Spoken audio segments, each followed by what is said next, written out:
Everyone welcome back to our channel. ఈరోజు మనం కుర్కురే బజ్జీ ఎలా చేసుకోవాలో చూద్దాం. ఇప్పుడు మిర్చిని తీసుకొని ఇలా రౌండ్గా కట్ చేసుకోవాలి.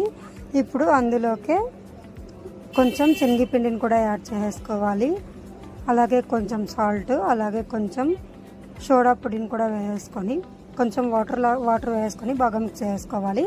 ఇప్పుడు ఒక బాండ్లీ పెట్టి అందులోకి డీప్ ఫ్రైకి సరిపడా ఆయిల్ వేసి కలుపుకున్నటువంటి మిర్చి ఉంటుంది కదా, ఆ బొండాల దాకా వేసుకోవాలి. చూడండి, ఇలా గోల్డెన్ కలర్ వచ్చేంత వరకు ఫ్రై చేసుకోవాలి. మామూలు బొండా కంటే ఇది కొంచెం బాగా ఫ్రై చేసుకోవాలి.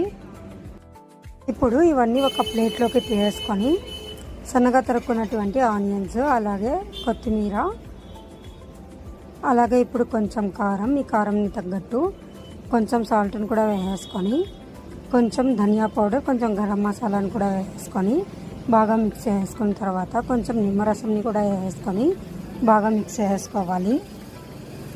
ఇవి చేస్తున్నప్పుడైతే మాకు వర్షం పడుతుంది, అందుకనే చేశాను. బజ్జీ కంటే చాలా బాగుంది టేస్ట్ అయితే.